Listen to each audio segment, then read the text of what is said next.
the edge of the bridge. A single voice message can save your life, or it can destroy your soul completely. My name is Ethan.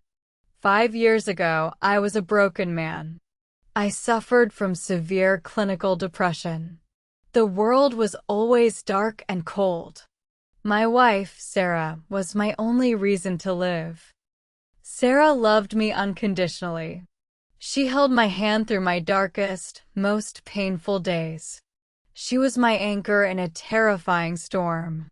One rainy Tuesday, she kissed my cheek and left for a short business trip. She boarded Flight 404. I did not know it was our final goodbye. That evening, terrible news broke on national television. Flight 404 had crashed into the deep, freezing ocean.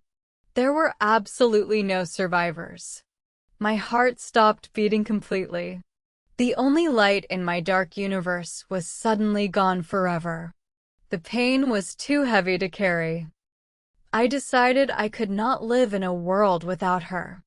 A few days later, I drove to the tallest bridge in the city. The night wind was freezing cold. I stood on the dangerous edge, looking down at the dark, fast water below. I prepared to jump. I took a deep breath. I was ready to fall and end my terrible suffering. Suddenly, my mobile phone rang loudly in my pocket. The sound broke the quiet night.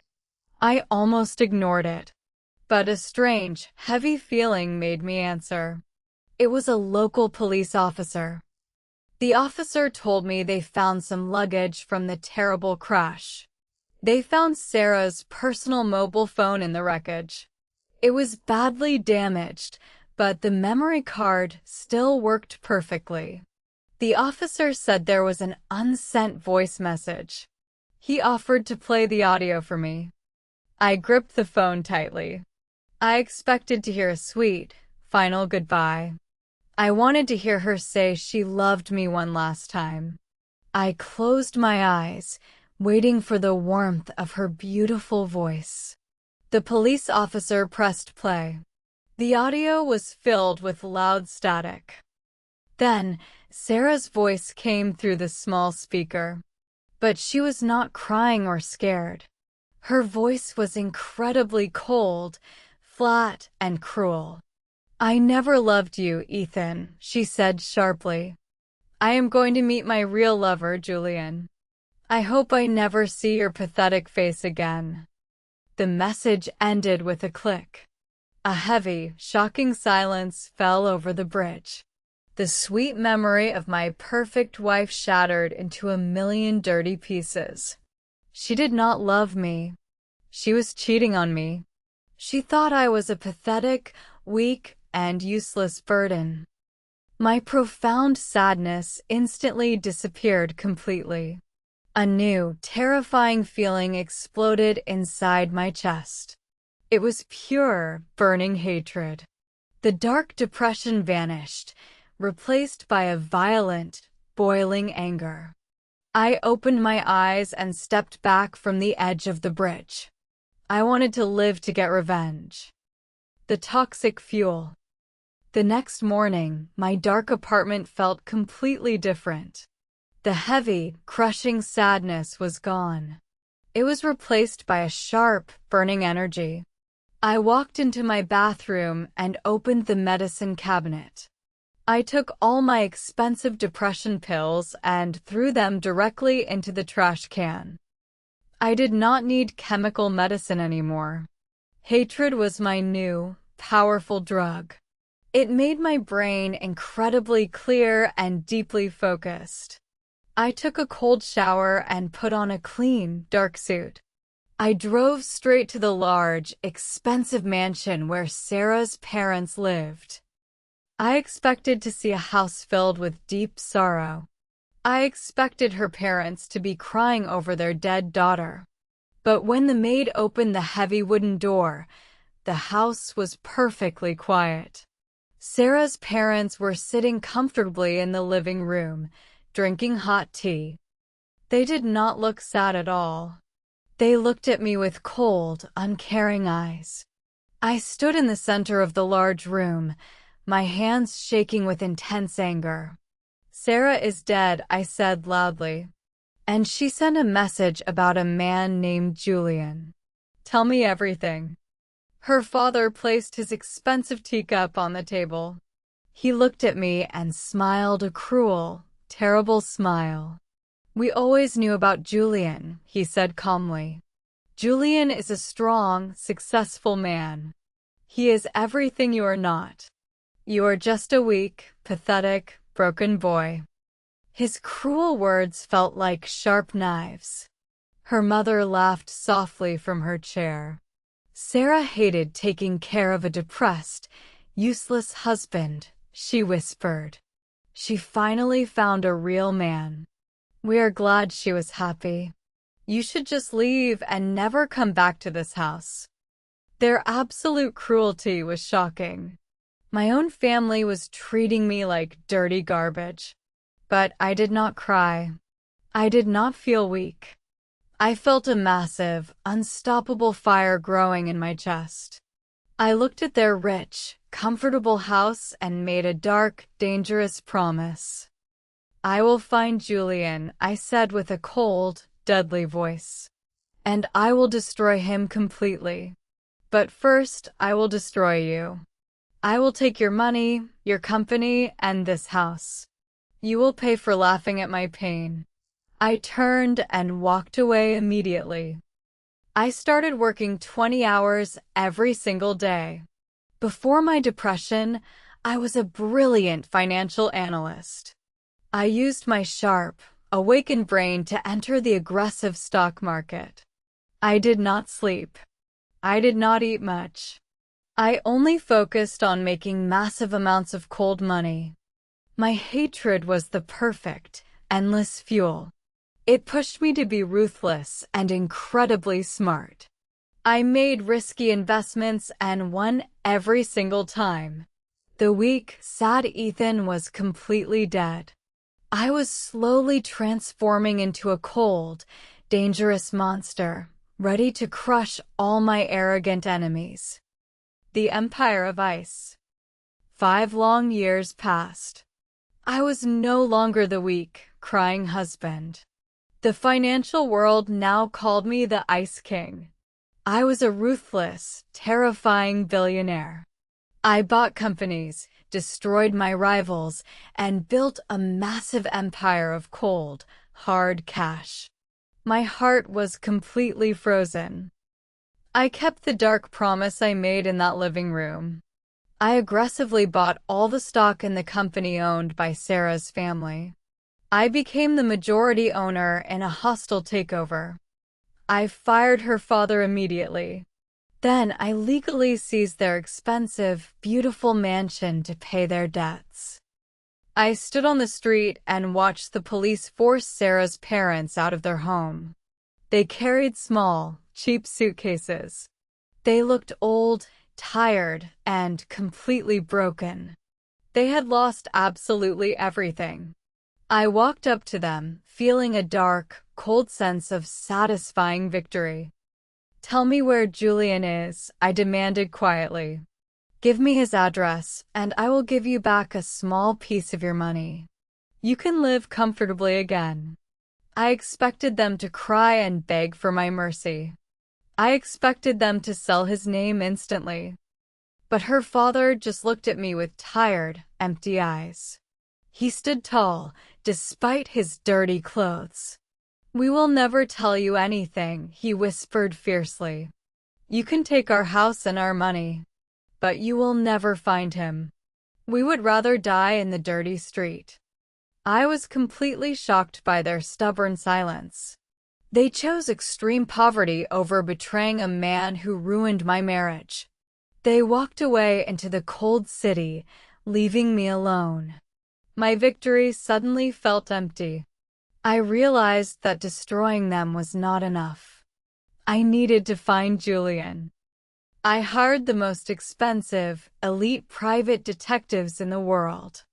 I spent millions of dollars tracking digital footprints and old phone records. I told them to search every single country if necessary. For many months, they found absolutely nothing. Julian was like a ghost who did not exist. Finally, on a rainy Thursday night, my lead detective called me. His voice was shaking with excitement. "We found him, sir," the detective said. "He is not a billionaire. He is not a playboy. He is living quietly in a very remote, isolated facility high in the northern mountains." I looked at the digital map the detective sent to my computer. The facility was hidden deep inside a thick, dark forest. It was heavily guarded and surrounded by tall fences. It did not look like a romantic vacation home. It looked like a secret, secure fortress. I closed my laptop. My blood boiled with pure, violent anticipation. The 5-year hunt was finally over. I put on my dark coat and called my armed security team. I was going to the mountains tonight. I was finally going to look the devil directly in the eyes. The hunt ends. The drive into the dark mountains took 4 hours. The roads were dangerous and covered in thick fog. My convoy of black, heavy cars finally arrived at the large metal gates of the facility. The sign on the gate did not say luxury resort. It said Mountain View Medical Institute. I did not care what the place was called. I ordered my armed security team to break the lock. We pushed the heavy metal gates open and drove directly into the quiet courtyard. The facility looked clean, sterile, and very professional. It was clearly a highly advanced medical building. I stepped out of my car, holding a heavy metal cane. I walked straight to the main entrance and kicked the glass doors open. Scared nurses and doctors jumped out of my way. "Where is Julian?" I shouted loudly. My voice echoed down the clean, white medical hallways. A terrified receptionist pointed a shaking finger toward a large wooden door at the end of the hall. I marched toward it, my anger blinding me completely. I did not knock. I kicked the wooden door with all my strength. It crashed open, hitting the white wall loudly. I stepped into a warm, quiet office. The walls were covered in medical degrees and beautiful, peaceful paintings. Sitting behind a large wooden desk was a calm, older man wearing a white doctor's coat. He had kind, tired eyes and gray hair. He did not look like a romantic lover. He did not look surprised to see me. He did not call for security. He simply put down his pen and folded his hands on the desk. He looked deeply into my angry eyes. "Hello, Ethan," the man said softly. "I have been waiting a very long time for you." "You're Julian?" I asked, my voice shaking with pure, violent hatred. I stepped closer to the desk, ready to attack him. I wanted to destroy his calm, peaceful face. I wanted him to feel the exact same agonizing pain I had felt for 5 long years. Julian nodded slowly. He did not show any fear. He looked at my expensive suit and my strong, confident posture. "She was absolutely right," Julian whispered quietly to himself. "You only came to find me when you were truly strong. You finally learned how to survive the dark." His strange words confused my angry brain. "What are you talking about?" I demanded loudly. "You stole my wife. You ruined my life."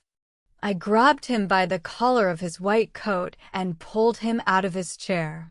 I pushed him hard against the wooden bookshelves. Julian did not fight back. He just looked at me with deep, profound pity. "I did not steal her, Ethan," he said softly, struggling to breathe. "I tried to save you both. You need to let me go, and you need to look at the medical file on my desk."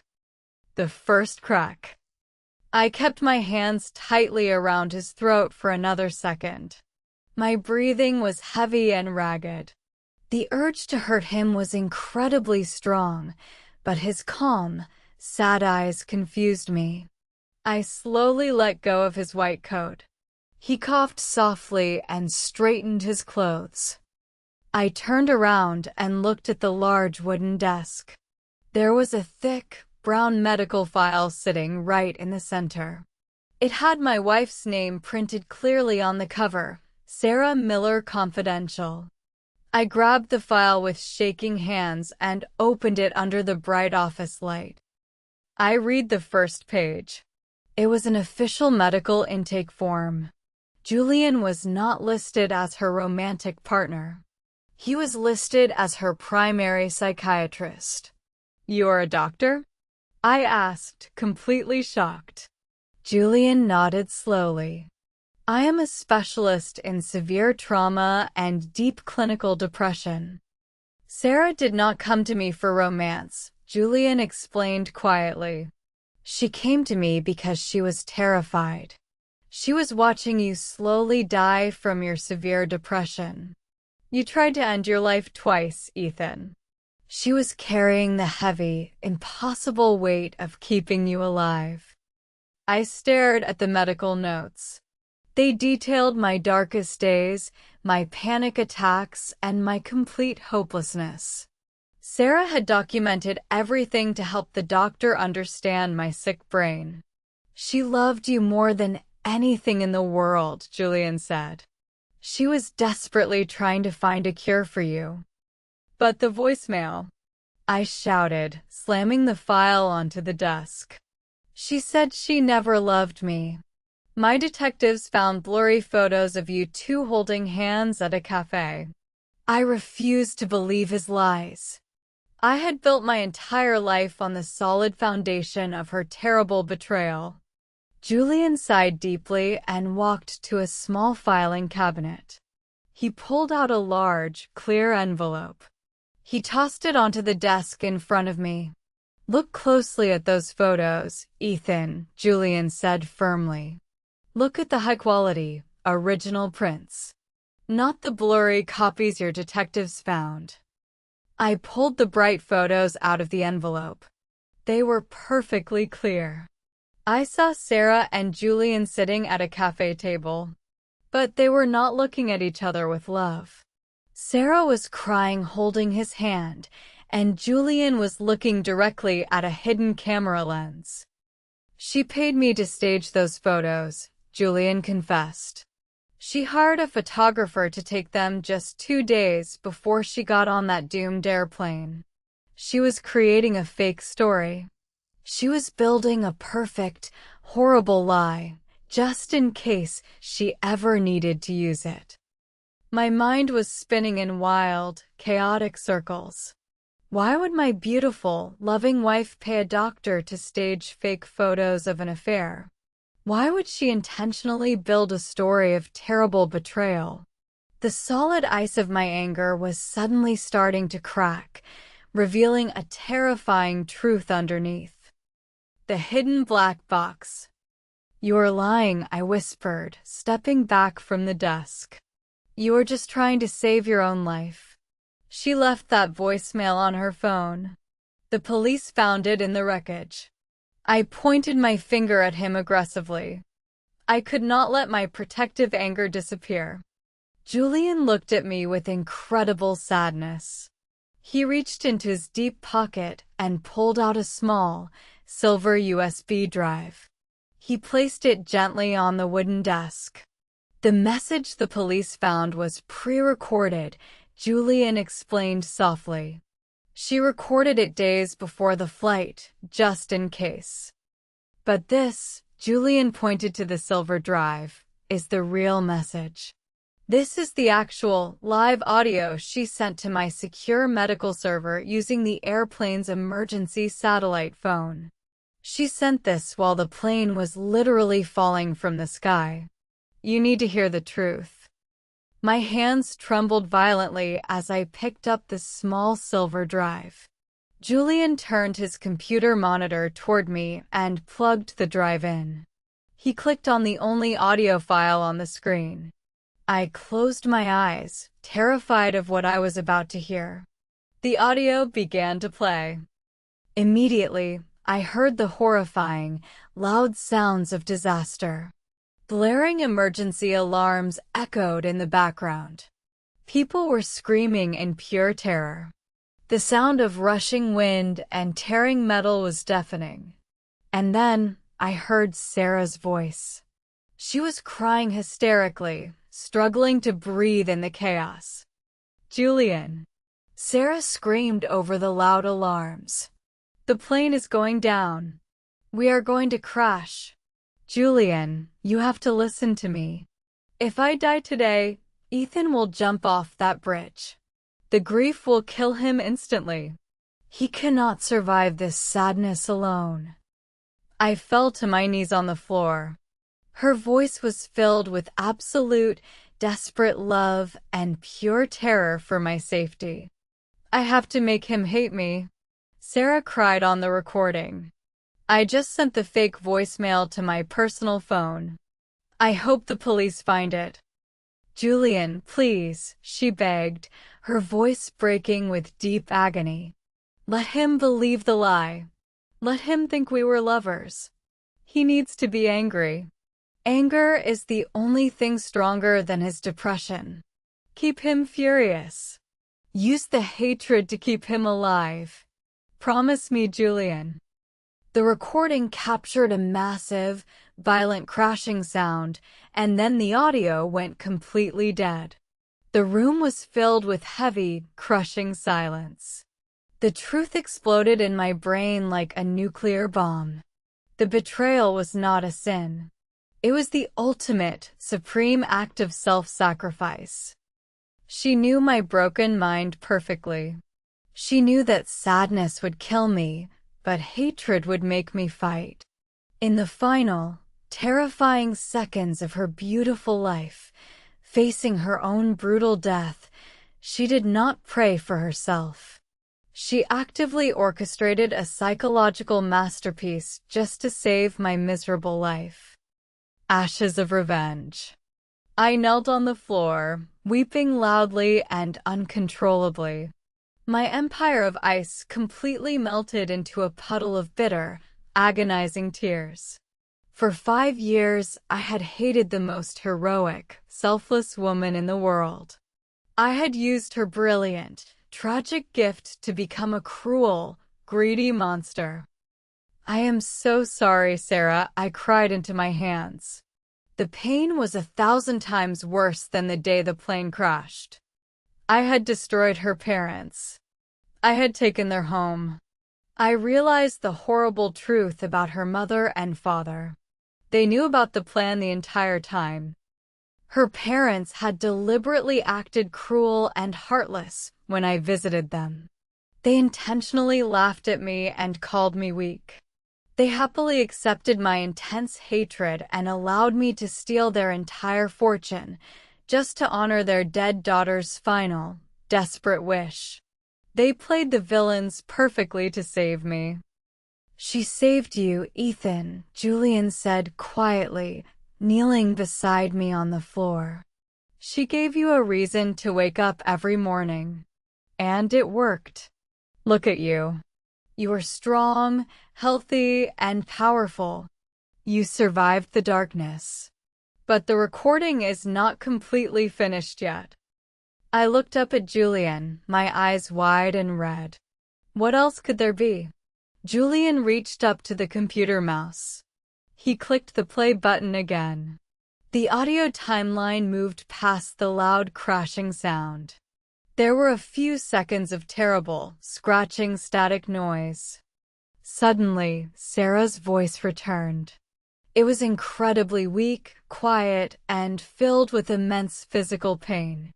The plane had already crashed, but she was still barely alive in the wreckage.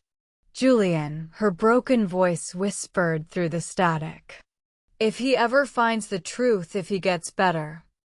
I held my breath, leaning closer to the computer speaker. Tell him, Sarah coughed painfully. Tell Ethan that I am not just dying for him. Tell him I am pregnant. We are going to have a little girl. I love him so much. The audio finally ended with a permanent, silent beep. My heart shattered completely. She was pregnant. I was going to be a father. I lost my beautiful wife and my unborn daughter in the same terrifying moment. The immense weight of the tragedy crushed my chest. I could not breathe. The walls of the room felt like they were closing in. Julian placed a comforting hand on my shaking shoulder. She wanted you to know about the baby only when you were strong enough to hear it, he said softly. She knew that losing a child would have destroyed you 5 years ago. She protected you from the ultimate pain. I stood up slowly. I wiped the tears from my face, but they kept falling. My entire life for the past 5 years was a massive, tragic illusion. I needed to fix the terrible things I had done. I needed to find her parents and beg for their forgiveness immediately. The redemption. I ran out of the medical facility and ordered my driver to take me back to the city. The drive felt like it took 100 years. I tracked down Sarah's parents. They were living in a tiny, cheap apartment in a very poor, dangerous neighborhood. My heart ached with guilt. I knocked on their thin wooden door. When her father opened it, he looked incredibly old and tired. He saw my face, but he did not look angry. He simply opened the door wider and let me inside. Her mother was sitting on a small, worn sofa, smiling sadly. I fell to my knees in front of them. I know everything, I sobbed loudly, pressing my forehead to the dirty floor. I heard the real recording. I know what Sarah did. I know why you lied to me. I am so incredibly sorry for everything I stole from you. Her father knelt down and gently lifted my shoulders. He hugged me tightly. We do not hate you, Ethan, he whispered, crying softly. We loved our daughter, and she loved you. We promised her we would keep you angry until you were strong enough to survive the truth. You finally survived. I immediately pulled out my phone and called my lawyers. I ordered them to transfer the company, the mansion, and all the stolen money back to Sarah's parents immediately. I wanted to give them everything. But her mother shook her head slowly and placed a gentle hand on my arm. We do not want the money back, Ethan, she said with a kind, peaceful voice. We have something much more important to give you. She walked to a small drawer and pulled out a thick, sealed envelope. Sarah gave this to us 5 years ago. She said to give it to you today. I took the envelope with trembling hands. I recognized Sarah's beautiful handwriting on the front. I opened it carefully. Inside was a large legal document. It was Sarah's massive life insurance policy. She had secretly changed the beneficiary just days before her tragic flight. She did not leave the money to her parents, and she did not leave it to me. She transferred millions of dollars directly to Dr. Julian's remote medical facility. I read the attached letter. Use this money to research clinical depression, she wrote. Find a cure for the man I love. She had used her own death to fund the medical research that would eventually help people like me. She turned her tragedy into a powerful weapon against the darkness. I held the letter against my chest, completely overwhelmed by her infinite, brilliant love. Her spirit was still saving lives. I felt a profound sense of peace, but also a deep, lingering emptiness. The fuel of hatred was completely gone. I had fixed my mistakes, but I was still entirely alone in the world. I said goodbye to her wonderful parents and walked out into the quiet, Gray city streets. Death's final illusion. Without my anger, the old, familiar darkness began to creep back into my mind. The depression was waiting patiently in the shadows.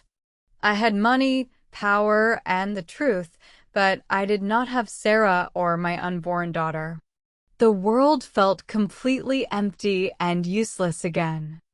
I walked to the quiet city cemetery. I stood in front of Sarah's beautiful marble memorial stone. The stone was empty underneath because they never recovered her body from the deep ocean. I reached into my coat pocket and pulled out a heavy, loaded silver pistol. I was ready to quit. I closed my eyes and raised the cold metal to my head. I wanted to see her again in the dark. Suddenly, a strong hand grabbed my wrist and pushed the gun away. I opened my eyes in shock. Dr. Julian was standing right next to me, breathing heavily. "What are you doing?" Julian demanded angrily, taking the gun from my hand. "Are you going to waste her entire sacrifice?" I fell to the ground, crying weakly. "I have nothing left, Julian," I whispered. "The anger is gone. The truth is not enough to keep me alive. I miss her." Julian looked at me with a fierce, intense expression. "Do you really think Sarah was a foolish woman?" he asked sharply. "Do you think she orchestrated a massive, brilliant psychological plan just to keep you alive for only 5 short years? You underestimate your wife's incredible brilliance, Ethan." I looked up at him, completely confused. "What do you mean?" I asked, wiping my wet face. Julian knelt down in the grass. He looked around the empty cemetery to make sure nobody was listening. He took a deep breath. "The airplane crashed into the ocean, Ethan. But Sarah did not die instantly." My heart skipped a violent beat. "I heard the audio," I said. "She was coughing. She was dying." Julian nodded slowly. "She was dying." But a small rescue boat found the wreckage a few hours later. They pulled Sarah from the freezing water. She was barely alive and severely injured.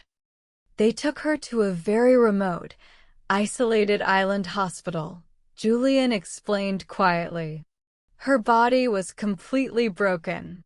She was not going to survive the night. But her heart kept beating just long enough for the emergency doctors to perform a miracle in the dark. "What miracle?" I gasped, grabbing Julian's coat. My mind was spinning wildly. Julian smiled, and tears formed in his wise, tired eyes. "They performed an emergency section, Ethan. Sarah passed away quietly on the operating table. But she held on just long enough to deliver a breathing, living miracle." The super plot twist exploded in my brain, shattering reality completely. "The baby survived?" I whispered, my voice cracking with impossible hope. Julian nodded, wiping a tear from his cheek. "Yes, Ethan. Your daughter survived the crash. She is alive. And she has been waiting a very long time to meet you." The anchor of light. I could not speak. I could not breathe. "My daughter was alive? Where is she?" I demanded, jumping to my feet. Julian threw the silver gun into the deep lake near the cemetery. "She is safe," he smiled warmly. "I have been raising her at the mountain medical facility for 5 years. Sarah made me promise," Julian explained as we ran to his car. "She knew a depressed, suicidal man could not raise a baby girl. She told me to hide the child. She told me to wait until you were completely cured, wealthy, and strong enough to be a great father." We drove back to the remote mountain facility as fast as possible. The heavy metal gates opened. Julian led me past his office, down a quiet, secure hallway.